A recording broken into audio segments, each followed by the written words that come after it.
All right, you are welcome to the show. I remain Comrade Alhaji Sumola, and we are here at Ogun State, Abeokuta. But they said, let us hear from the horse's mouth and let's meet the person. Can we meet you by means of introduction for record purpose, sir? Yeah, I am High Chief Ambassador Edward Dada Larunsi, the Oniroko one, Baale Sorobi, Igbein, Egba land. All right, sir. What are we doing here today? And having seen number of guests present here today, how do you feel, sir? We are doing the first Sorobi festival. We started about 2 days ago, but today's assignment is the free medical treatment. And it's not only free medical treatment that we are going to have today. We are also going to have a lot of activities, such as Isheshe, that is the cultural, games, meeting people. People will come from all walks of life to come and pay homage to me. My families are here. The Ntabo family, Oniroko family, Legun family, and all other people that are living or started living with my grandfathers. So we really want to make a mark. We want people to know the meaning of culture. You are not concerned about your health. Culture, because we have a lot of things to do when it comes to traditional whatever.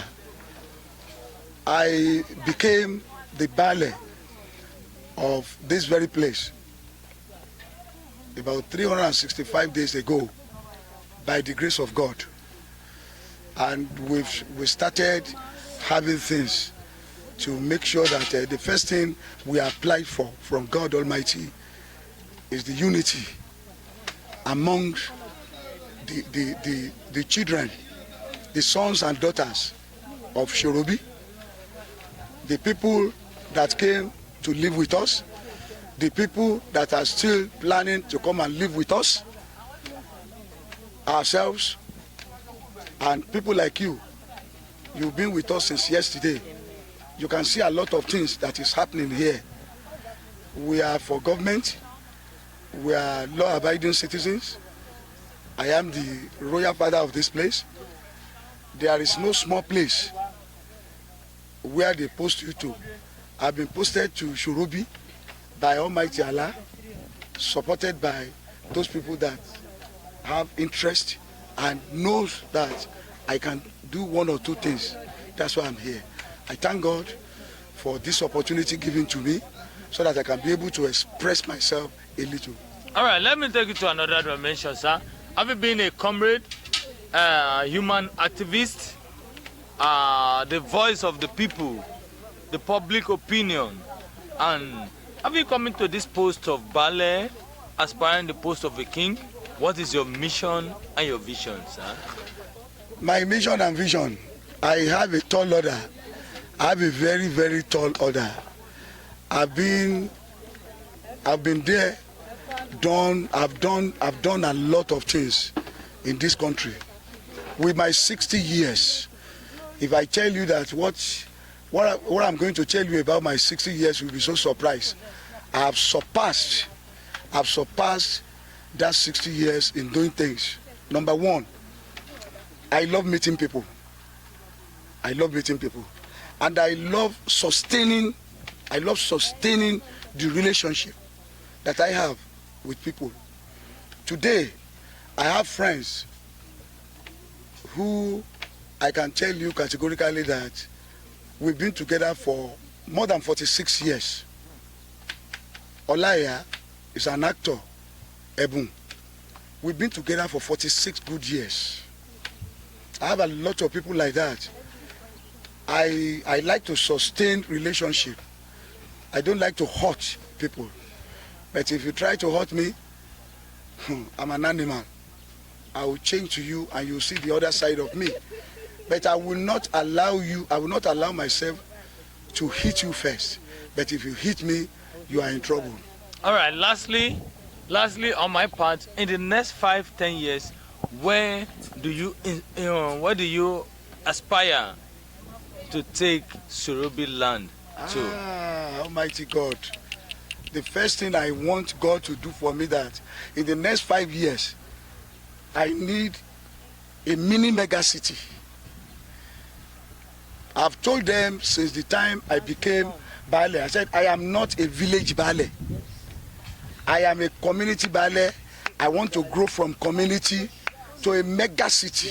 Yes, so sure. Mega city. I am very sure, by the grace of God, God will do it for us. City Baale, where we are going to have amusement park, where we are going to have one of the best relaxation centers.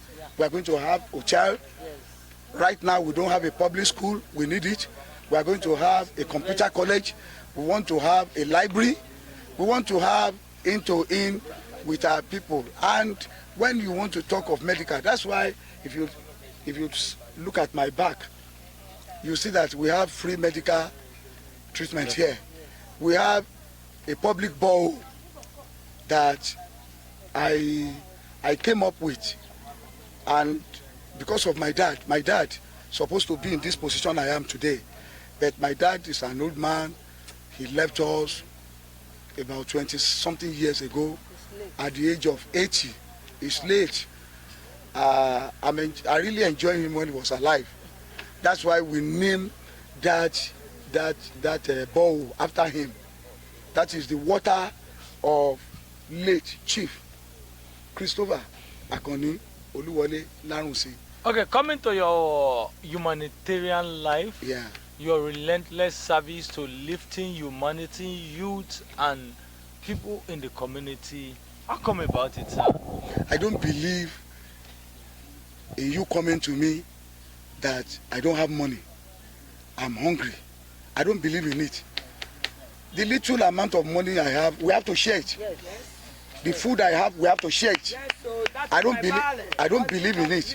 I believe in doing things for people. I don't like a situation where I will become Baale and I will be eating in my house, and those people that I govern over, and they will now be hungry. No. This is my place, by the grace of God. In the next 1 year, when you come here now, you see changes.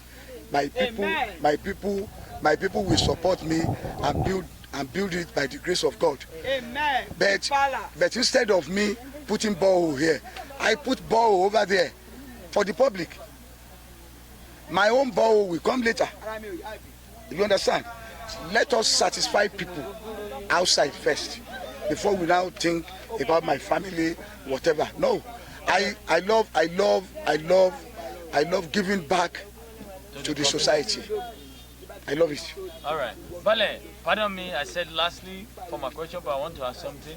Baale, what is your expectation, your word of admonition to the people you govern? What is your expectation from them, your pain for them in terms of cooperation to achieve your aims and objectives, your mission, your vision to the dreamland? What I really need from them, okay, until mo fẹ́ lọ́dọ̀ àwọn èèyàn mi kí wọ́n ṣe òun ni wípé kán support wa, kán má máa fi àtakò, tẹ̀mbẹ̀lẹ̀kún, ọ̀tẹ̀, ìwàkíwà, kán má fi sọ pé wọ́n fẹ́ dà lúrú. Mo sọ fáwọn èèyàn nígbà tí èmi jẹ baálẹ̀, mo lé mi kọ́ ló jẹ baálẹ̀, Ọlọ́run ló jẹ baálẹ̀, ẹ̀yin lẹ jẹ baálẹ̀. Mo dẹ̀ sọ fún wọn, mo ní èmi á tọ́n orúkọ Sorobi sí nǹkan míì. Ọlọ́run dẹ̀ ràn mí lọ́wọ́, mo tọ́n náà. Ẹ̀gbọ́n tí mo pè the city of angels. The city of angels. Bẹ́ẹ̀ ṣe rí bá ṣe jókòó yìí, àwọn angels wọ́n ń fò, ẹ lè rí wọn ní o, wọ́n káàkiri wọ́n ń fò, ẹni tó bá lóun fẹ́ bá mi jà, Ọlọ́run àti àwọn áńgẹ́lì ẹ̀ ló máa bá jà. Baale ká má dààmú yín ọ̀rọ̀ ìdúpẹ́ yín fún àwọn tó wà níbà ilé ni àwọn tó tún máa wà níbà lọ́la bíkọ́ àmọ́ pé ìpéjọpọ̀ ẹ̀yẹ la wà ó tí ò ní jẹ́ péjọpọ̀ àbùkù ọ̀rọ̀ ìdúpẹ́ yín fún wọn náwọn tó wà lóko nílé lódò. Mo kọ́kọ́ dúpẹ́ lọ́wọ́ Ọlọ́run ọba ọ̀gá ògo tó fún mi ní opportunity láti kékeré nígbà tó bí mi tó dá mi tó ní kí n wá sáyé ó yà mí ní Dada ó dẹ̀ fún mi ní ka mẹ́fà bóyá fún mi ní owó ń bí ló fún mi ní owó lọ́wọ́ bẹ́ẹ̀ ó ní mo gbọ́dọ̀ lówó mo dẹ̀ gbọ́dọ̀ máa ṣoore àwọn èèyàn mi tó ti wọ ìlú yìí láti last week láti Germany láti London láti America láti Canada láti Senegal láti Cairo mi lè kà wọ́n tó ń bóyá báyìí sọ̀rọ̀ yìí wọ́n ti wọlé gan kí náà wọlé fún wọ́n wọlé nítorí wọ́n wá bá Dada ṣẹ̀yẹ torí wọ́n mọ̀ pé tó bá já wọn náà ni mo máa forí sí mo máa fọrùn sí mo kí àwọn èèyàn mi gan àwọn èèyàn mi tó jẹ́ ọmọ ìlú Sorobi tí wọ́n jẹ́ oníwà dáradára láti inú fámìlì Ntabo láti inú fámìlì Oníròkò láti inú fámìlì Òjòdúlẹ́gùn tí wọ́n fi inú tán fi ń bá mi ṣe tí wọ́n sọ pé àwọn fẹ́ ìlọsíwájú ìlú bàbá wọn mo dúpẹ́ lọ́wọ́ wọn mo dúpẹ́ lọ́wọ́ Larunsi family Oníròkò torí inú ẹbí yẹn ni mo ti jáde tí ò bá sí ẹbí yẹn èmi náà ò lè dé position tí mo wà yìí mo dúpẹ́ púpọ̀ mo dẹ̀ tún máa bẹ àwọn èèyàn wa ẹ jẹ́ ká jọ sowọ́pọ̀ ẹ jẹ́ ká jọ bára wa ṣe àwọn àlejò tí mo fẹ́ dúpẹ́ lọ́wọ́ ẹ̀ tó wá láti Nàìjíríà yàtọ̀ sáwọn tó wá láti abroad ọpẹ́ yẹn kò tiẹ̀ gbọ́dọ̀ kéré ńlá ni yèyé mètò mi ó ti jí débí láàárọ̀ àná láti ilé ẹ̀ lẹ́kọ̀ọ́ sábẹ́kúta aago 9 àárọ̀ gbogbo ẹ̀yin tẹ́ ń bá mi sọ̀rọ̀ yìí ẹ ti wá láti Èkó láti Ṣàngó láti Yànàpájà láti Badagry káàkiri èmi máa ń sọ fún Ọlọ́run pé èmi ò mọ nǹkan tí mo gbé fún nígbà tí mo dé ní hòtẹ́ẹ̀ ní àárọ̀ yìí mo sọ fún mu ní pẹ̀lú nǹkan tí mo rí lánàá sample tí mo rí lánàá tí DJ tó ń lùlù sí wa níbàdí gan kó ń ṣe kẹ́kẹ́kẹ́kẹ́kẹ́ ìlú tèmi máa pọ̀ gan torí àfẹ́yìn Ọlọ́run tèmi máa ju tàná lọ ẹ wá bá wa sọ fún ẹni tí ò tí ì gbọ́ ẹ bá wa sọ fún ẹni tí ò tí ì mọ̀ pé Sorobi ti ṣe kí ni Sorobi ti gbayì ó ti gbẹ̀yẹ Sorobi ti gbayì ó ti gbẹ̀yẹ kò dẹ̀ wá sí ẹ̀dákẹ́dá kan tí ó wà lókè yìí tó lè sọ pé òun fẹ́ ṣe nǹkan kan olùjọ mímọ́ Ọlọ́run Ọ̀ṣọ́fà kò ní jẹ́ kó ní gbádùn kò ní jẹ́ kó ní ìsinmi àfẹni tó bá máa sọpọ́ọ̀tì wa wípé kí ìlú yìí kó ní ìlọsíwájú nìkan ló máa dára fún á dára fún gbogbo wa o ṣe rí pápápá a bẹ̀rẹ̀ ní ìjẹta a bẹ̀rẹ̀ sí ní receive àwọn èèyàn à ń bá àwọn èèyàn sọ̀rọ̀ nígbà tó dáná a ṣe àwọn eré oríṣiríṣi àtúnwọ̀n lẹ́ni wọ́n máa ṣe ìṣẹ̀ṣe wọ́n ti ṣe medical treatment a máa tayò àwọn tó ń bọ̀ láti Èkó wọ́n fẹ́ fún àwọn tó bá tayò tó bá win wọ́n fẹ́ fún wọn lẹ́bùn tó bá wá di ọ̀la a fẹ́ àwọn èèyàn gidi àwọn èèyàn tó tinú èèyàn jáde a fẹ́ fún wọn lóyè wọ́n fẹ́ joyè àwọn tó fẹ́ papọ̀ láti gbé ìlú Sorobi kọjá bó ṣe tẹ́ bá rí ẹ rí pé tẹ́ bá rí gbó nínú ìlú Sorobi ẹni tó bá lóun fẹ́ kí gbó wà ń bẹ̀ ẹni yẹn ẹ lè gbó ni kò gbọ́dọ̀ sí gbó ní Sorobi rárá pẹ̀lú level tàwa yìí tábà tí wàá ṣe yẹn tán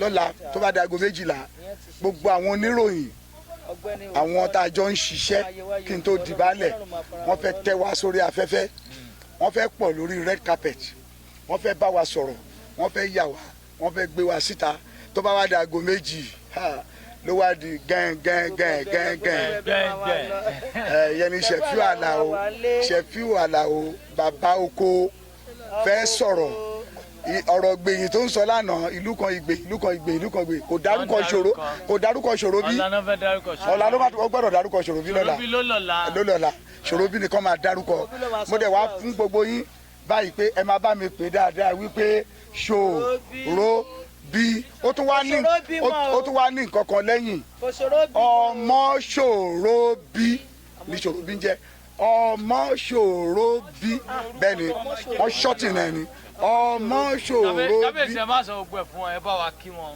ní àkótán pátápátá. mo kí gbogbo yín lákòótán ní orúkọ Ọlọ́run tí mò ń sìn tí mò ń forí balẹ̀ fún ẹ délé yín láyọ̀ ṣùgbọ́n kẹ́ ẹ tó lọ lé ẹ kọ́kọ́ gbádùn Sorobi dáadáa tẹ́ bá dẹ̀ ti máa délé ayọ̀ tẹ́ filé sí lẹ́ máa padà wálé o ogun accident kò ní jẹ́ tiwa o oroko kò dóko kò ní jẹ́ tiwa o a máa lọ re a máa bọ̀ re o a rí bẹ́ẹ̀ a ṣe bẹ́ẹ̀ o mo dẹ̀ kí kábíyèsí mi Aláké of Egba land mo kí ẹ o bàbá mo kí yín o mo kí yín o mo bẹ̀rù láti dárúkọ yín o mo kí yín o àwọn ni paramount ruler gbogbo Ẹ̀gbá nǹkan tó dára tí bàbá ṣe lẹ̀ làwa náà wá dé bá mo kí àwọn lọ́balọ́ba lẹ́gbàá mo kí kábíyèsí Olówu mo kí kábíyèsí Olówu mo tún kí kábíyèsí Olówu lẹ́ẹ̀kan sí ó di ẹ̀karùn-ún tí kábíyèsí Olówu ti ní pé kán máa pè mí wọ́n tún sì pè mí lánàá láti béèrè time pé àwọn ń bọ̀ wá jókòó síbi tí mo ti fẹ́ ṣe nǹkan yẹn so mo kí wọn púpọ̀ o mo dẹ̀ kí gbogbo àwọn ọba aláyé tó kù náà kábíyèsí Olúọbádá tí wọ́n lè fi mí ṣeré kábíyèsí Olúọbádá ń bọ̀ lénìí láti wá ṣí omi tá a ṣe mo kí kábíyèsí Olúọbádá náà àti gbogbo àwọn ọba tó kù àti gbogbo àwọn ọba alẹ́ o yes water. All right, I remain your person, Comrade Alhaji Sumola, and we are here at Sorobi Kingdom, Oniroko 1 of Sorobi, Igbein, Egba land, and we are here with one of our stake. Mommy, ẹ jẹ́ a lè meet yín, orúkọ yín àti pé báwo lẹ ṣe jẹ́ àti pé kí là ń ṣe bí báyìí léni. Ẹ ṣé lọ́wọ́ adúró ti gbogbo wa. Orúkọ mi ni Erinle Olúwabùnmi Àdìjá. Nǹkan tá à ń ṣe léni yìí, bọ̀dá mi ń ṣe birthday léni. Ó dẹ̀ tún ń ṣe nípa 1 year tó jẹ́ baálẹ̀ ìlú Pàkútí Igbein léni. Ìlú Sorobi Ìrókò 1. Ní ìṣẹ́jú àyá kí lẹ lè bá wa sọ nípa baálẹ̀ láti àyàtọ̀ fún pé bóyá wọ́n jẹ́ ẹ̀gbọ́n yín àbí mọ̀lẹ́bí yín kí lẹ lè bá wa sọ nípa wọn pé òkè ẹni yìí o tí ò bá tẹ̀ ń ṣe bí mi láti ìgbà tí mo ti mọ̀ nǹkan báyìí mo lè sọ nípa ẹ̀. Ẹ ṣé rí kí n má sọ pé ẹ̀gbọ́n mi ni wọ́n jẹ́ nìkan tó kóyàn mọ́ra tó bá jẹ́ Yorùbá ni tó bá jẹ́ Haúsá ni tó bá jẹ́ Ìgbò ni kò sẹ́ni tí ó kó mọ́ra nu gbogbo wa wọ́n bá pé mo tún jẹ́ àbúrò ẹ̀ náà mo tún dúpẹ́ lọ́wọ́ Ọlọ́run pé mo jẹ́ kan inú àwọn àbúrò ẹ̀ láti inú ìlú yìí délùú Pàkúdí bọ̀dá mi wọ́n da gan kò ṣe bẹ́ẹ̀ pọ́n da díẹ̀ kò dẹ̀ sí nǹkan tẹ́ ẹ wá dọ̀dọ̀ ẹ̀ tí yóò di ṣíṣe fún yàn mo bá wọn dúpẹ́ lọ́wọ́ Ọlọ́run fún yẹn Ọlọ́run á túbọ̀ máa gbọ́wọ́ wọn sókè àdẹ̀niwá wọn ti nílùú Sorobi ọmọ Oníròkò 1 àníwá àti. ti mọ̀ pé ìlú yìí máa di ní ńlá bọ̀dá mi dẹ̀ ti máa jẹ kábíyèsí láti nígbà yẹn lọ́lá àwọn tó ń tẹ ìlú Sorobi yìí dó ó ti máa dé adé kò ń ṣe bá pé adé kékeré tó wà lórí ẹ̀ adé ńlá tó fi máa jẹ́ Aláké tó bá pé tó máa ní òun kábíyèsí ìlú Sorobi Oníròkò 1 lòun. ọ̀rọ̀ mi sí àwọn ará ìlú àwọn tó ti wà ń bí tẹ́lẹ̀ àtàwọn tó tún ń bọ̀ kán àwọn tó wà ń bí tẹ́lẹ̀ àtàwọn tó tún ń bọ̀ kán mérò wá kán wá ralẹ̀ lọ́wọ́ wa kán kọ́lé kílùú wa yìí kó gbòòrò kán wá dálé iṣẹ́ láti ìlú òyìnbó aláwọ̀ funfun kó wá ralẹ̀ lọ́dọ̀ wa kó dálé iṣẹ́ kílùú wa gbòòrò jù yìí lọ ká ní títì tó lọ gẹ́rẹ́gẹ́ kọ́lọ́hún ṣe nírọ̀rùn lásìkò tí bọ̀dá mi jẹ baálẹ̀ tó tún ṣọdún kan yìí kọ́lọ́hún ṣe nírọ̀rùn tó tún máa jẹ kábíyèsí nílùú ìlú yìí kó wá lọ́ra ẹ̀mí gbogbo wa àníwẹ́ nìkankan tí lásìkò gbà yín lágbára.